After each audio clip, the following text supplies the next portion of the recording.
Great. So we are now recording. Welcome to the Sattva, Tamas and Rajas related to diet and the mind. And we have a slide presentation today, and that will also be available in the Manasa 101 section on San Diego College of Ayurveda. So before I get started, I just want to mention that what we're discussing today is we're talking about the three gunas, which we've discussed in relation to the mind. And we're going to talk a lot about food, which we've also discussed in relation to mind. And we're not going to go into depth on nutrition. That is the next module that you will be going over. So this is sort of a brief overview from the perspective of Sankhya and the interaction of the three gunas with food and the mind. So we'll keep this to about an hour, and there will be time for questions. So let's get started. Our sources for this are chapter 17 of Bhagavad Gita. The entire chapter deals with the three gunas, and it deals with the three gunas in the context of speech, austerity of the body, charity, worship, faith. Many aspects of life are described in three gunas, and also food. And we're going to also make a lot of reference to Sankhya material that has already been covered, both in the Sankhya 101 and in the earlier introduction to Ayurveda and the mind.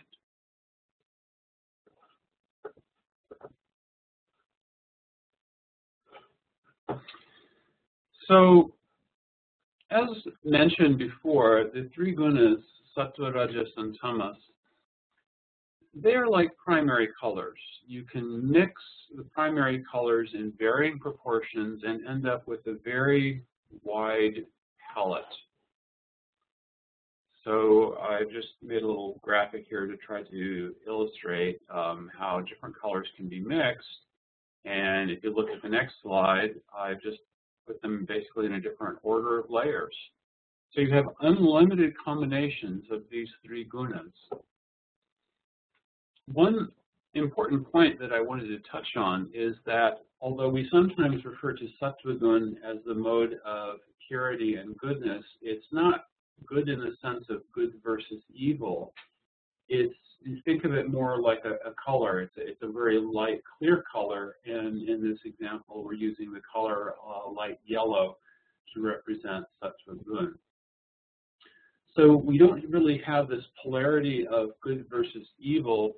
There is a topic, a separate topic of the asuric and daivic nature, and the asuric tends to be predominated by qualities that are found in Rajogun and Tamagun, but Rajogun and Tamagun in and of themselves are not inherently evil. There's not as much of a concept of sort of polarized good and evil. Matter arises from Tamagun. So Tamagun is essential in creation. If you remember from Sankhya, mind comes about from Sattva gun, ahankara in Sattva gun. And intellect comes about from ahankara in Rajogun, and ahankara in Tamagun produces the objects of sense perception, the senses, the elements, the body, everything material comes about through Tamagun. So Tamagun is not evil or bad, it is material.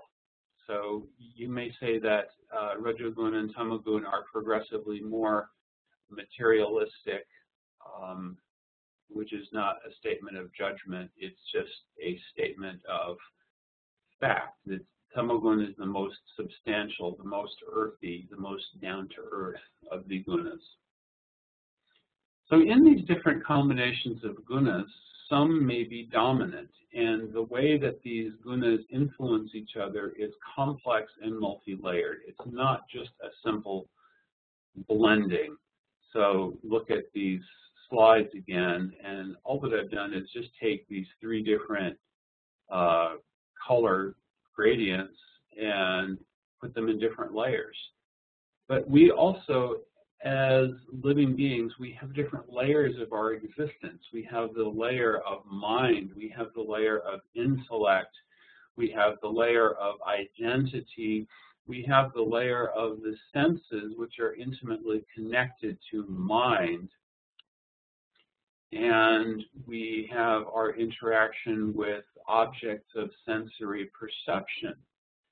And every layer of our existence can be colored by different gunas, and the combination, it's not just a simple composite that you can distill down to a single number, as we could do with colors. Like when you see something like this picture with these three overlapping fields of color, you could take any point and you could reduce it to a number. But in reality, it's not really like that. We can have these different gunas in different combinations in different layers of our existence. So let's just go over some of the terms that we're going to use today. So Sattva is the mode of purity, goodness, and maintenance. As I said, it's not goodness in terms of good versus evil. It's goodness in terms of it's a very light and clear quality, which is very enlightened. Rajogun is the mode of passion, the mode of activity, the mode of creation. And Tamogun is the mode of ignorance, inactivity, and destruction. And so we very often use these patronymics, Sattvic. So something that's of or related to Sattva gun is called Sattvic. Rajasic is something that is of or related to Rajogun. And Tamasic is something that is of or related to Tamogun. So for example, when we're talking about food, we will say, well, this is Sattvic, meaning that this is a food that has qualities of Sattva gun, or this is Rajasic. This is food that has qualities of Rajogun. So you will hear these three words, Sattvic, Rajasic, Tamasic, a lot. You'll sometimes see them spelled differently. I have spelled them properly with the diacritics here because I am the Sanskrit guy, and that's what I like to do. I like to put the diacritics there. You don't have to write them yourself with diacritics, but just so you know, this is the way that they are supposed to be written. And this also, if you remember from the Sanskrit 101, also tells you exactly how it is to be pronounced. So Sattva gun, things that are in Sattva gun are Sattvic. Things that are in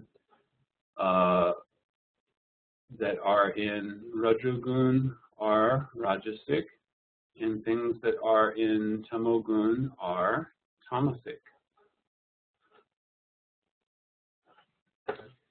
So what is it that has the mind balanced and unbalanced? So according to Sankhya, the mind comes about when ahankar or ego is in contact with Sattva gun. So what does this mean? It means that mind is naturally balanced in Sattva gun.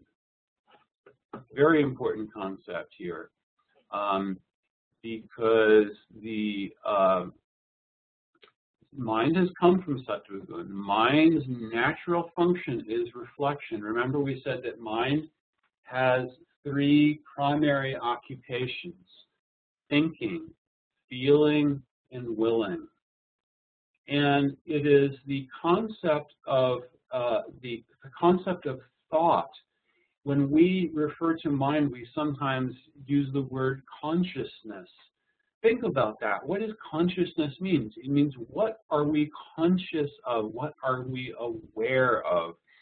What is happening inside our, we say sometimes heads, really we subscribe to the idea that mind resides primarily in the heart, and intellect is more in the head.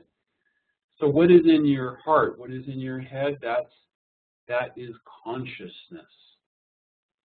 So consciousness naturally in Sattva Gun is balanced, because Sattva Gun is a quality, a state of being equipoised, being clear. When someone is doing something foolish, what do we say? We say, you are not thinking clearly. Because if you were thinking clearly, if your mind was clear, you would be able to see things as they are. So mind is naturally balanced in Sattva Gun.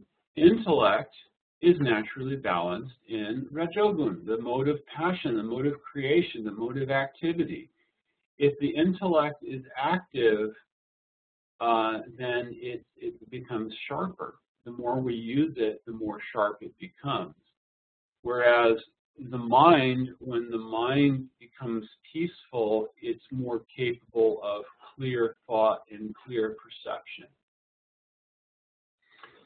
So this is very important, because the natural state of the mind as balanced in Sattva Gun means that influences of Rajogun and Tamogun tend to create imbalance in the mind.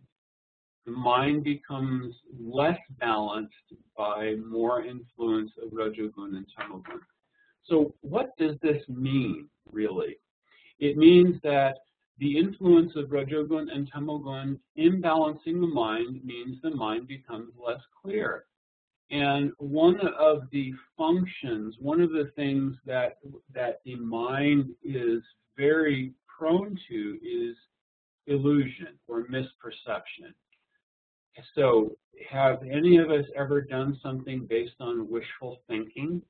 We did something and then later on we say, gee, I don't know what I was thinking. I went out and, I did this, or I spent, $100 on this, and I don't even know what I was thinking. That's because one of the functions, because of these functions of the mind, thinking, feeling, and willing, and everything begins with thought. The mind is very much subject to be misled and subject to illusion. So the thing that can sort of provide the check and balance system for the mind is the intellect. The intellect has the ability to provide the cold analytical feedback that says, okay, wait a minute. You just started thinking about getting this, and you are ready to whip out your credit card and put down $100 for this thing, but what good is it really going to do you? Notice I use the example of buying something and shopping and illusion all in the same breath. I believe that's a very relevant analogy, because the people who make it their business to try to sell us things that we don't necessarily need are really depending on the process of thinking, feeling, and willing. Remember, there was this guy who, I don't even remember his name, not that he was memorable, but he was considered sort of the father of American advertising. He had a saying that I find very illuminating. Do whatever you can to annoy people when you're advertising. He was talking specifically about advertising, whether radio commercial, TV commercial, or in print. Annoy people, because they will forget the annoyance, but they'll remember your product. Isn't that amazing? So yeah, the ads deliberately annoy us because we forget the annoyance, but we'll remember the product. When we remember the product, we think about the product. when we think about the product, if we have some feelings, positive feelings associated with it, even if we have negative feelings like fear associated with it, we may then end up acting. And sometimes the acting may bypass our intellectual processes. Isn't that amazing? So we're talking about Ayurveda in the mind, and we're relating it to modern advertising. Isn't that something? Okay, so then let's start talking about consciousness and food. You are what you eat, okay? So this is a little cliche, but it's very true. What we consume, where we get our food from, how our food is prepared, what is the consciousness of the person or persons preparing the food, these all have a definite effect on consciousness, which is mind. It has an effect on consciousness. Okay? So what we eat has an effect on our consciousness. Foods that balance our bodily constitution may have a different effect on the mind.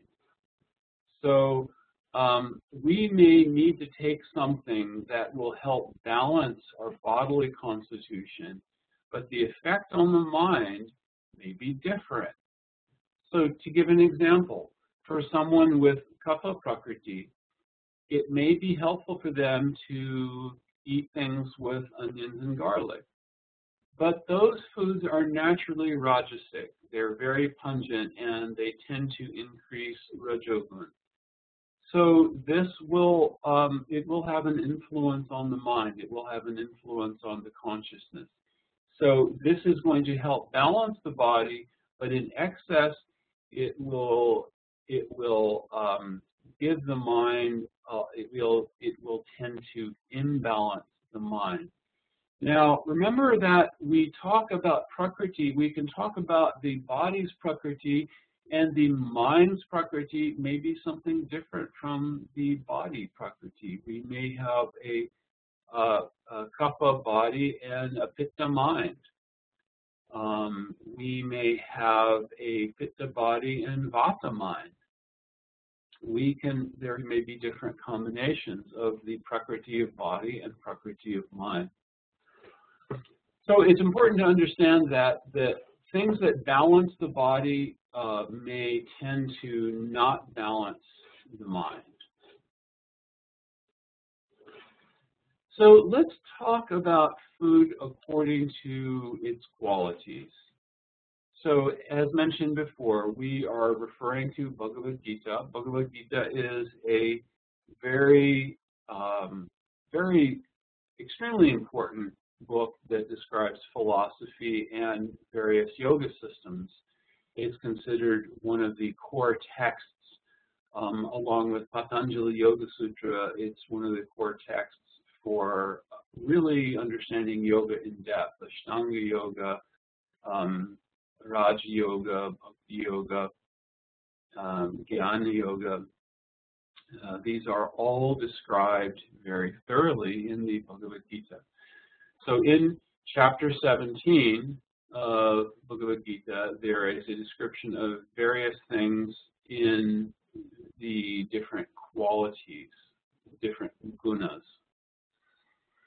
So these food descriptions, they're described according to the inclination of someone who is predominantly in a particular guna based on their previous impressions. So what is our nature, or what is called in Sanskrit our swabhav, is a product of our previous activities. And previous activities may not just mean previous in this life, it may mean in previous lives. In fact, it often does mean in not just one, but in many previous lives, those things that we have done have created impressions. So we've talked about impressions as sort of imprints on the subconscious mind that tend to make us act in a particular way.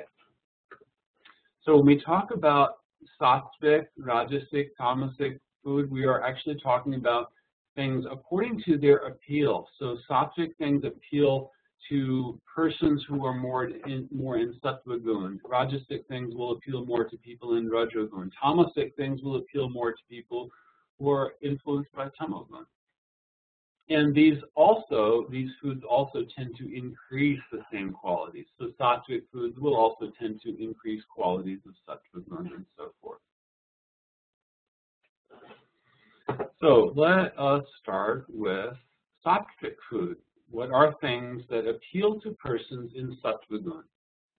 So they increase life and enthusiasm. So if you eat things that are in Sattva gun, they should increase the duration of life. They will actually help you to live longer. And they will also give you strength and enthusiasm. You will feel light. You will feel like going out and doing things. They will increase your strength. The foods in Sattva gun will give you strength. They will boost your immune system. They will make your body stronger. They will increase your health. They will give you good health. Foods in Sattva gun will provide natural happiness and satisfaction. So I'm saying here natural happiness because people can also suffer from food addictions, which are really a type of disorder. And if someone is eating just to satisfy a craving, that doesn't automatically mean that whatever it is that they're eating to satisfy the craving is food in Sattva gun. It means that there's an eating disorder and there's an imbalance, and they are simply reacting to that imbalance. So things that are in Sattva gun, they provide natural happiness. It is without having craved this, having eaten it, without just responding to a craving. Naturally, I feel happy. I feel satisfied. I feel enlightened in eating such things. Foods in Sattva gun are tasty. They are tasty. So tasty means the Sanskrit word used here is rasya. Rasya means something that has ras. It has taste. Now there are 6 types of ras. So ras is not just sweet and salty. It's sweet, sour, bitter, pungent, astringent, salty. There are 6 types of taste in Ayurveda, and Sattvic food is not tasteless. So why is tasty important? Because taste is what gets our whole connection of food and consciousness going. It's the first thing. We smell and we taste. These are the first things that happen in eating. And this begins our whole process of digestion. Digestion begins with seeing, smelling, and tasting the food. So tasty food is very good. It will help our digestion, and it is also a characteristic of Sattvic food. Sattvic food is also substantially nourishing. It provides things that our body needs. It is in excess that can lead us to gain weight as well. Sattvic food is also agreeable to the heart, agreeable to our consciousness, and to our stomach. We eat Sattvic food, and the stomach is very easily able to accept it, readily accept it. Things that are Sattvic foods also are naturally going to tend to be things that babies and very young children will like. They have not had the conditioning of becoming used to particular types of foods, and they will naturally like these things that are Sattvic. And if you give small children or babies things that are in Rajogun and Tamogun, it will have a bad effect on them. If it's things that are too sour or too salty or even a little hot, they'll react naturally. So some examples of foods that are naturally Sattvic: milk, ghee, cream, wheat, sugar, rice, jackfruit, pumpkin. Some vegetables are, more also in other modes, but jackfruit and pumpkin are examples of two that are naturally very sattvic. Practically, pretty much all squash, they're naturally sattvic. So let's talk about Rajasic food. What are some qualities of Rajasic food? So one thing that is across the board, everything that is Rajasic in the food category is characterized by excess. It's too much of something. So some examples are things that are too bitter, too sour, too salty. These are Rajasic. So if we had an excess of, and I have to admit, I am very fond of some things that are Rajasic. So for example, when I visited Bangalore, India, there's this local delicacy called fried Kerala chips. I don't know, has anyone ever tried fried Kerala chips? Kerala chips, they're like potato chips, but they're made from bitter melon. So they are a little bit salty and they are very bitter. And it's something that I love. If I can get my hands on those, I'll snack on those. But that is Rajasic. It's very bitter and it's very salty. And if you have too much of it, it's not going to be really good for you. Things that are too hot. Okay, now I have here a question. I'd like someone to respond and tell me. Is there anyone here who does not think of lots of red chili associated with Indian food? Is there anyone who thinks of Indian food and they don't think of red chilies and lots of red chilies? Anyone?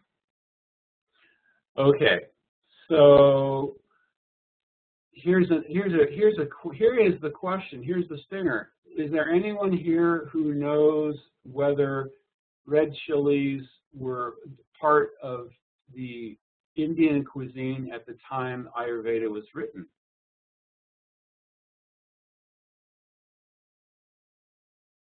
And the answer is no. Black pepper is indigenous to India. Black pepper has been used since ancient times. Red chilies were introduced in fairly recent times, and they were very eagerly adopted. But really, even too much black pepper would be Rajasic. And red chilies, and some, particularly some like habanero peppers, and Monica and I both love habanero peppers, but they're extremely Rajasic, very tasty and extremely hot. Things that are too pungent, too much garlic, too much onions, too much horseradish, or things that are too dry also. This is also Rajasic. So things that are Rajasic, they may produce a burning sensation. It may produce burning in the mouth, burning in the stomach. And these foods in Rajagun, they may also cause pain and they may give rise to imbalance or disease. Another quality of Rajasic foods is that they may lead us toward action that also causes pain. Remember, we talked about karma, and Rajasic foods, they tend to impel us toward action, and action has consequences. Sometimes action may not necessarily be balanced action, and there may be consequences. So some examples of Rajasic food: chilies, horseradish, garlic, onion. So these are all examples of Rajasic food. So Tamasic food. So this is a very interesting topic here, because the first thing on the list of Tamasic food are things that have been cooked more than 3 hours before being eaten, or the leftovers, yesterday's cooked food that you put in the fridge and you heated it up for today's lunch. This is considered tamasic. So one question here I would like to address briefly on Rajasic food. Why does someone like the burning sensation? I think that's really an acquired taste. Science says that there's a release of endorphins that can be caused by, by pain, whether it's by the physical pain of running or sometimes the pain of eating very hot, spicy foods. There's an association between pain and pleasure. And if we become accustomed to having something that's very hot and, associating that with pleasurable, then, we will crave that. We will like that. We will look for more of that sensation. That's just the nature of the mind. But again, it has something to do with conditioning. So think on a very young child. Young children have to acquire a taste for food that has that has hot spices in it. So when I'm cooking things for that my son is going to have, he doesn't really like hot things. So instead of using chilies, I'll use paprika, or I'll use a little bit of black pepper, but not too much, not so that it's really hot, but enough to give some flavor. So, think about it from the stage of early childhood.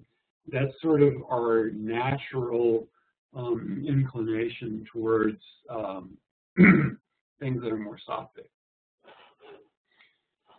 So, if something has been cooked, so the ideal way to eat would be, I go out to my garden and I get things fresh, and I cook everything fresh, and I eat it straight away, less than 3 hours after it has been cooked. Then everything has the maximum amount of life. And remember, when we're eating, we're not just eating substances, we are also eating the consciousness, and we are absorbing the energies that the food has absorbed. So this is also true when it comes to, whether there has been violence involved in food as well. If there has been some violence in something being killed to provide food, we are also going to absorb some of the qualities of that as well. So, if something has, according to Ayurveda and according to yoga literatures, if something has been cooked more than 3 hours before being eaten, it's really tamasic and is going to have more of a tamasic effect. Things that are tasteless, this is also tamasic. Remember, we said that food in Sattva gun is tasty. It's rasya. It has ras. It has tastes associated with it. Food in Tamagun is tasteless. It does not have. It may not have a taste. Food that is stale. Stale means that the life has gone out of it. For example, processed food. When food has been processed, when you have removed bleached everything and removed all the bran, and you're just using white flour, and you've got totally processed food, well, that is going to be tamasic. Wheat, for example, is naturally sattvic. But if you have processed it so much that you've taken all the life out of it, then it becomes tamasic. It has a tamasic effect. Food that is putrid or rotten, that is very, very much tamasic, totally tamasic. Unclean or impure food, and this is very important because things that are not organic, that have pesticides, that may have trace chemicals, that may have hormones, this makes the food impure, and you're basically adding other substances into the food that you want your body to embrace it. I'm eating something, I'm going to all the trouble to make freshly cooked, tasty food that's going to be nourishing, but I'm going to add a little bit of poison to it. what are you doing? You're taking something that you want your body to accept. You want to absorb it. You want it to become part of your life, and you've added some poison into it. You wouldn't do that. So it's also important that you wouldn't want to take something that already has had some poisons added to it. Also, food that has been partly eaten. So someone else's remnants, something that someone else has eaten some of and then left, that's considered tamasic. So examples of things that are in tamogun. There are certain types of vegetables that are more in tamogun. There are some certain root vegetables that are tamasic. And things like mushrooms that grow in the dark, they are naturally tamasic. Again, tamasic things that are not necessarily bad, and they may be combined with other things to help balance. So, for example, root vegetables, certain root vegetables may be somewhat tamasic, but they may be combined with other things to create a balance, to create something that is balanced. Some people in India consider potatoes to be tamasic, and because they're a root vegetable and they won't eat potatoes. How about that? So, okay, so here's a question for discussion. So there's a farmer probably in Central America, and they harvest unripe bananas because they have to travel actually usually several days by boat to reach the grocery store. And then the bananas are treated with ethylene gas to ripen them. Now, bananas are naturally sattvic, but would those bananas be sattvic, rajasic, or tamasic? So I'd like to see some activity in the chat here, and just tell me, what you think. Okay, Zach says tamasic. Does anyone disagree with that, or agree? What do you think? Yeah, okay. So I think that seems mostly great. So yes, so the answer is yes. Although the bananas are sattvic, it's not that they're not going to be good for you anymore, but they are definitely going to have a tamasic quality because of that kind of unnatural way in which their natural freshness has been interfered with. It is definitely going to give them more of a tamasic quality. So let's go on to another interesting topic. So let's talk about ghee. So let's say that you go to an Indian grocery store and you buy ghee made from cow's milk. And sometimes if you look at things that are marketed for Indian consumers, the word ghee is used, but it's not ghee from cow's milk. They'll say sometimes this is vegetable ghee, which is really saying, okay, this is vegetable oil, and it may be partially hydrogenated to make it look like ghee, but it's really vegetable oil. And we're hoping you don't really read the label all the way. But we're talking about, in this case, ghee made from cow's milk.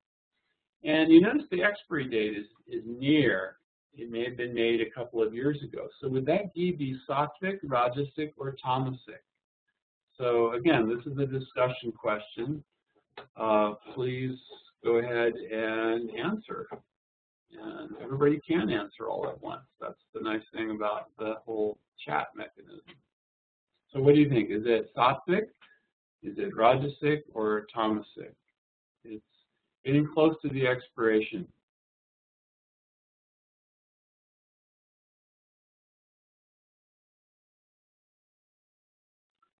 So what do we think here? Okay, so I have one person who is saying that is going to be tamasic. Does anyone agree or disagree? Okay, Tara thinks tamasic. So this is a very interesting question, and this is a deliberately loaded question. So according to Ayurveda and according to Charaka Samhita, if ghee is properly made and properly purified, and specifically cow's milk ghee, and it has been kept properly without being exposed to the air, it actually gets better with age. So if ghee is prepared properly, and it's kept in a sealed container and it was made perfectly well, that ghee can be 50 years old or 100 years old, and it actually gets better with age. And that is a special property of ghee, but only if the ghee is made properly. And obviously, it's better to get your ghee from organic sources. When these references, like from Charaka Samhita, it sort of implied that the ghee is, it's from a very natural, organic source. There was no bovine growth hormone that were given to the cows at the time of Charaka Samhita. The cows roamed free and they ate very nice, juicy grasses from places that never even knew the touch of pesticides and all these very long, complicated chemical substances that never break down and that continue down the food chain. So, yes, it's a very, very interesting thing to consider. So when we do such, well, that's a good question. Can you actually find grass like that? It's a tough thing because plants are good at absorbing. Plants absorb from the soil, they absorb from the air, they absorb from the water. So if you wanted to have a truly biodynamic ecosystem, you would need to have clean air, clean water, and your soil had not previously been used with pesticides or fertilizer. The way that fertilizer works basically is that plants naturally grow in the soil. They have a very complex system of microbes that is able to process the soil and provide exactly what the plant needs. Fertilizer, someone discovered in modern times, wow, we can take this fertilizer stuff and make it from crude oil and extract all these chemicals and directly give the potassium, nitrate, and phosphorus that plants need. And wow, look at the results. We just get our plants, our corn grows taller and produces more, and that means more profit. And we go to the bank and we're happy. But what happens when you grow crops with fertilizer? It burns the soil. It kills those microbes. It's killing entire ecosystems of microbes that are actually becoming extinct because of the widespread use of fertilizer. And that means that you may grow more food with fertilizer, but you're actually getting less nutrition from it. And as there's more commercial farming using fertilizer, then you have less and less food that's grown naturally, organically. Use of pesticides also. Pesticides are things that are absorbed through the skin, through the peels. They become part of the vegetable. The FDA monitors the companies that market the pesticides to make sure that the claims that they make about how safe they are for us are okay when they sell it to the farmers. But it's sort of like, asking thieves if they're not robbing banks. It's sort of a pointless question, but that's another topic for discussion. But so yeah, it's tough, but organic is definitely better, and it's more natural, and there's more of a connection with the think we're talking about pran, we're talking about the life in food, and that life in food means food grown in living soil, not food that's grown in dead soil, which has been killed by the addition of chemical fertilizers. So that's something to think about. Okay, here's another discussion question. Let's compare the cow's milk ghee in this previous example to freshly made organic ghee from buffalo milk, which was not made and purified properly. What are the qualities of the buffalo ghee? Is it Sattvic, Rajasic, or Tamasic? What do we think there?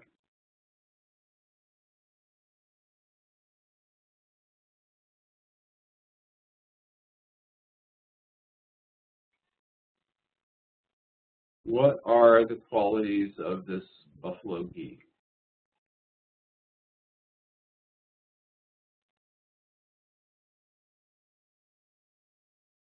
Anyone? Does anyone have an idea or what to guess?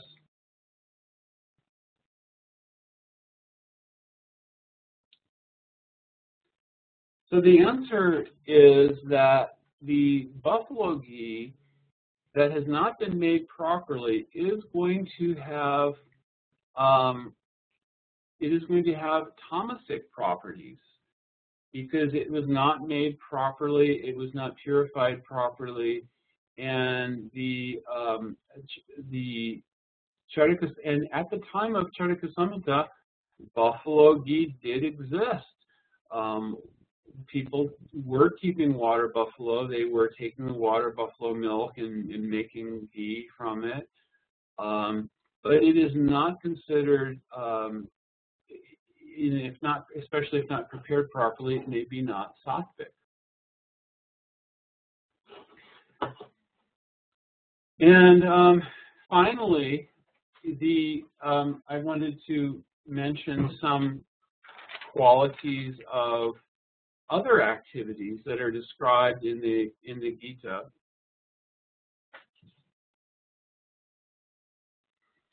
Yes, so let's go back here. Only cow's ghee is considered Sattvic, and I think I mentioned that. But in particular, if ghee is not made properly, that also makes it not Sattvic. So the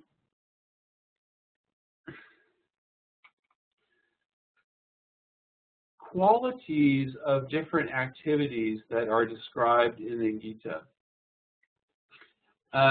So when ghee, so here's also a good question, should ghee be refrigerated or not? It doesn't hurt to refrigerate ghee. If ghee has been made properly, it does not need to be refrigerated, but should be kept airtight. If you refrigerate the ghee, then even if it has not been made completely perfectly, even if you're not able to keep it in an airtight container, it will still keep longer. So think of it like butter. If you don't refrigerate butter, the butter becomes rancid. It's going to have definitely a Tamasic effect. It should not be consumed. You should not consume rancid butter. If ghee is not prepared properly, then it's really just like melted butter. It has the same qualities as butter in terms of it's good for you when it's fresh, but if it becomes rancid, it can be poisonous. It can be bad. So it never hurts to keep your ghee refrigerated. As you get used to making ghee and you become confident that you really are making a perfectly good ghee, you could keep it in an airtight container and it should keep indefinitely. You should be able to keep it on the shelf indefinitely. And you can also buy ghee. Usually you can buy ghee from restaurant supply places. They always keep it refrigerated. You can buy ghee from Indian stores. They usually don't keep the ghee refrigerated, but they'll sell it in a sealed container. So that's the answer in terms of should ghee be refrigerated or not. So I wanted to, in conclusion, I wanted to touch on some examples of things which are described also in chapter 17 of the Gita, of Bhagavad Gita, in terms of things that are described in different gunas. Charity, for example. So there is charity in Sattva gun. So if charity is given without expecting a return, and it's given in a holy place, and it's given at an auspicious time and given to a worthy recipient, then charity is considered sattvic. If charity is given expecting to get something back or getting some benefit, or if it's given grudgingly, maybe in response to some pressure, then that is said to be Rajasic. And if charity is given in a bad place at the wrong time to someone who's not worthy, if charity is given with contempt and disrespect, that is said to be Tamasic. And then there are qualities of austerity as well. If someone does austerity, such as remaining very clean and speaking truthfully, these are considered characteristics of austerity that is in Sattva gun, Sattvic. If someone does austerity which is meant for some gain, which is meant for achieving some goal, then this is called Rajasic. And if one does austerity that causes suffering and pain, and that is meant for some bad purpose, this is considered to be Sattvic. So there are many examples that are given in the in Bhagavad Gita in terms of different activities and things that may be influenced by different gunas. So, so that's it. So, any questions?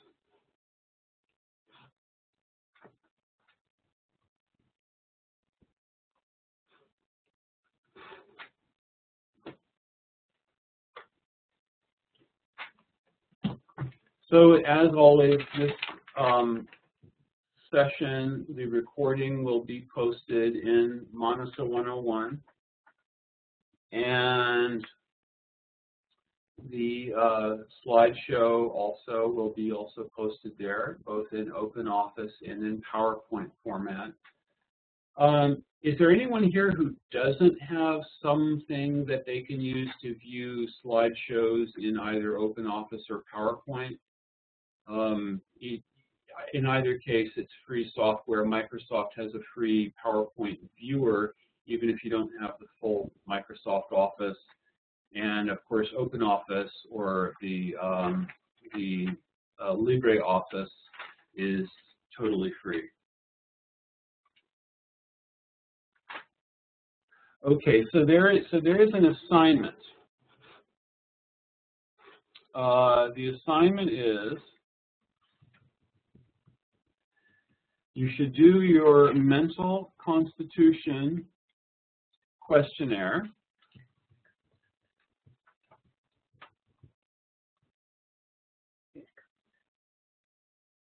And Monica will send an email.